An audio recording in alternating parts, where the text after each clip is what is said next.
السلام علیکم ملګرو جنید خان ما د سړ له تاسو له تصویر ښکاري جی هاردیک پانډیا او ورسره خپل خزه ده جی اوس د دې ترمنځ د طلاق مسله مخې راغلی ده جی اوس چې چری هاردیک پانډیا د خپل خزه له طلاق ورکړي هاردیک پانډیا به خپل سمره پراپرټي د خپل خزه له ورکړي د طلاق نه پس په دې باندې هم په دې ویډیو کې ډیسکشن کو بل هاردیک پانډیا د پر 2024 کال چې کوم دی انتهایی انلکی ثابت شو جی یو خو د پاکستان د انډیا د ټي 20 کپتان جی هغه نه هم د ډراپ شو کپتانی روهیت شرما له ملو شو د ورلد کپ د پاره بیا آی پی ایل کې د ممبئی انډین کپتان روهیت شرما چې هغه روهیت شرما ډراپ شو د کپتانی نه او د کوم د ممبئی انډین کپتان شو د ممبئی انډین کپتان کې دوه نفس د دومره د نفرت ښکار جوړ شو چې د روهیت شرما فینس چې څومره هم او د ممبئی انډین فینس چې څومره هم د پسې په ګراوند کې چغې وهلې دي جی په هر ګراوند کې د انډیا په څومره ګراوند چې د آی پی ایل میچز شوي دي په هر ګراوند کې د پسې چغې لګېدلې دي جی بل انلکی خدا چې آی پی ایل کې ټول نه خراب ترين پرفارمنس چې دا ځل چا کړی دی هغه د هاردیک پانډیا ټیم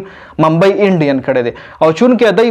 سکواډ که تاسو ګورئ دای پلینګ 11 که تاسو تاسو ګورئ نو یو مضبوط سکواډ یو مضبوط ټیم و دای په آی پی ایل کې او په آی پی ایل کې ټول نه خراب ترين پرفارمنس چې دا ځل شوی دی هغه د په کپتانۍ کې ممبئی انډین ټیم کړی دی نو خبره مقصد مې دا چې 2024 د لپاره انتهایی انلکی ثابت اوس چې کوم دی د خزي او د خپل مینس کې اختلافات راغلي دي او خبره الریډي طلاق ته رسیدلی او د ما خیال طلاق شوی هم دی کچره طلاق وشي نو بیا به د هاردیک پانډیا 70% پراپرټي چې کومه ده هغه به د خزې په نوم کیږي مطلب د چې څومره هم پراپرټي ده لکه 70% د نیمه نه زیاته چې کوم دی به د خزې په نوم شي جی نو یو خو ګوره فیم لحاظ سره څومره بیزته شو دی په آی پی ایل کې مختلف ګراوندونو کې د پسې چغې ولګي دی مختلف ګراوندونو کې عام عوام چې کوم دی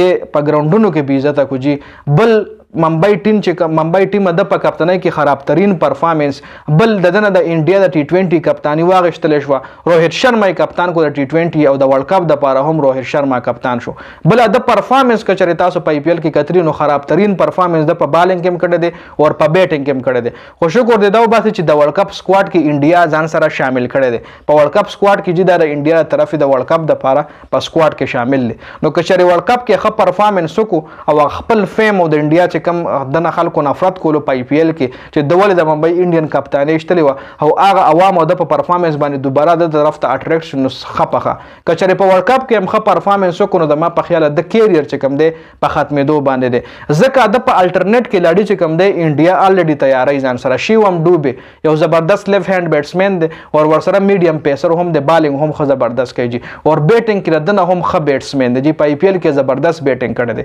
خو د هم د انډیا لپاره سم میچز داسې کړي دي چې د ول په ون پر یوازې باندې میچز ګټلې دي د پاکستان خلاف د زبردست پرفارمنس کړی چې کله هم د پاکستان سره میچ نو هاردیک پانډیا سکور کړی دی خو چې د کوم ایشو راغلی پرسنل ایشو نو هغه کې خو یو خو د کرکټ کیریئر دومره دغه شو خراب شو چې د نفرت ښکار شو او د چې کوم مقبولیت وای کې هم کمیرا او بل طرف ته پرسنل لایف چې کوم دیغه هم ډیسټرب شوی دی نو ډېر خراب ورځ د هاردیک پانډیا روان دي جی دا مې در سره د حواله سره معلومات شریک کول ډېر زیات مننه د ویډیو کتلو والسلام